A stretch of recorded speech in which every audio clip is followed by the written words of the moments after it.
Es curioso, muy curioso, que ya sea políticamente correcto hablar de nanotecnología, de manipulación climática o de siembra de nubes, porque aunque ha costado hacerlo oficial, se utiliza y no hay más remedio que reconocerlo. Y que sin embargo, decir chemtrail, que no es más que la traducción de estela química, siga siendo teoría de la conspiración. Y estela química es un término más preciso y más rico en matices que los otros términos más generales o puramente relativos. Ahora bien, si introduces el término yoduro de plata, una de las sustancias químicas más utilizadas para este propósito, en Google y pinchas en imágenes, encontrarás fotografías de las estelas que cada día vemos en el cielo. Insisto, es curioso. Como hice un vídeo hace más de 2 años que os dejo en la descripción sobre este tema, cuando China hizo oficial la utilización de esta técnica, no voy a profundizar más ni sobre la manipulación climática ni sobre la manipulación del lenguaje. Lo que haremos es irnos a la página de la AEMET, la Agencia Estatal de Meteorología del Gobierno de España, para leer las recientes consideraciones sobre la modificación artificial del tiempo que han colgado apenas hace unos días para ceñirnos a lo reconocido oficialmente. Allí se expone lo siguiente y cito textualmente.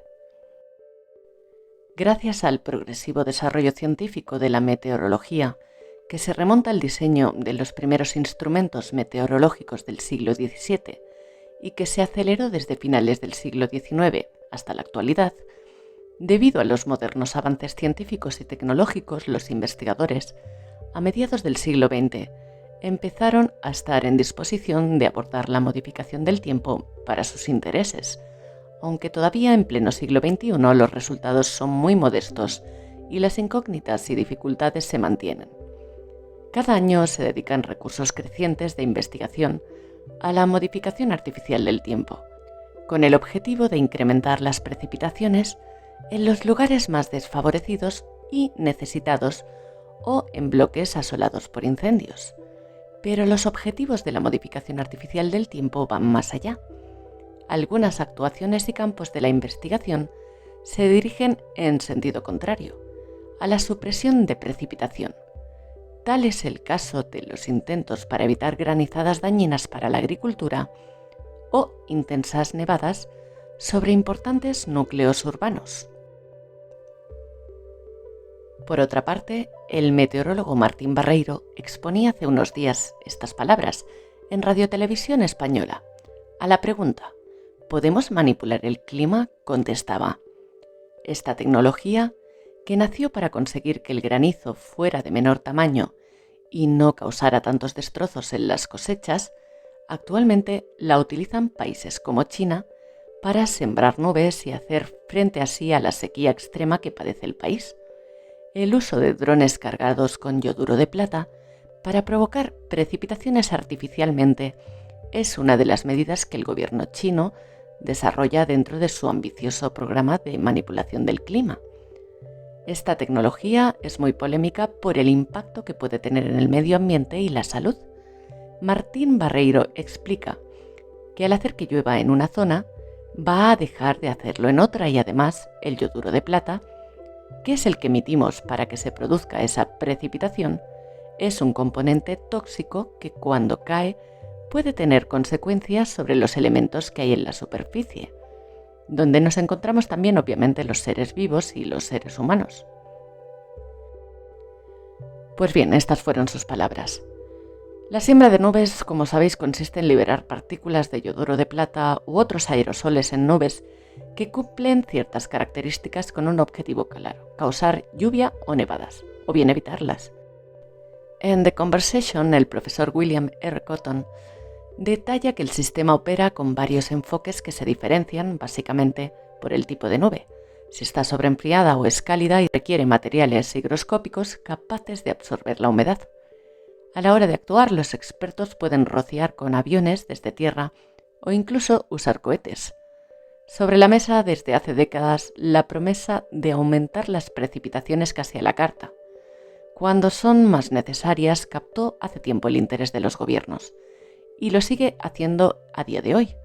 En Emiratos Árabes Unidos recurren a flotas de drones para sembrar nubes y generar lluvias artificiales, y en China quieren tener cubierto 5,5 millones de kilómetros cuadrados, más o menos el 60% de su territorio, con programas de este tipo para mediados de la década. Al otro lado del Atlántico, en Estados Unidos, hay diferentes estados como Idaho, Utah, Colorado o California que han apostado por operaciones similares para combatir la sequía. La misma estrategia se sigue en el oeste, donde se prevé que el problema se agrave esta primavera. También en España, el sistema no se ha utilizado solo en las regiones desérticas de Oriente Medio, América o Asia. En España también hemos experimentado con técnicas de modificación del tiempo. En la Comunidad de Madrid o Aragón, por ejemplo, aplican desde hace tiempo una filosofía parecida, con un objetivo algo distinto: evitar las granizadas que pueden destruir los cultivos. Insisto, me estoy remitiendo solo a documentos y fuentes oficiales. Hace 4 décadas, entre 1979 y 1981, en Valladolid le daban vueltas también a un proyecto con la Organización Meteorológica Mundial para intensificar las precipitaciones. Sin salirnos de los medios oficiales, en este caso tan popular como Wikipedia, las aspiraciones futuras. El climatólogo Ross Hoffman ha simulado el control de los huracanes basado en situaciones de calentamiento y refrescamiento selectivas, prevención de evaporación. El analista John Smart ha discutido el potencial para la manipulación del clima por redes que aprovechan la energía solar, una propuesta que involucra una suave calefacción por medio de los microondas. Todos sabemos lo que son los microondas y los efectos que pueden tener. Así como los sistemas caóticos pueden ser susceptibles a estar en la misma dirección con unos pocos grados de aumento de la temperatura y presión en puntos críticos. Una red lo suficientemente grande podría mantener lejos de la costa a los huracanes más grandes y dañinos, a solicitud del país que recibe el fenómeno natural. Ventiscas, monzones y otros climas extremos son también potenciales candidatos para manipularlos.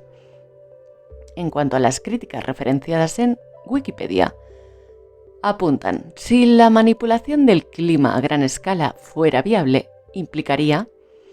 fuera viable. Estamos viendo que lo están utilizando en casi todos los países, si no en todos.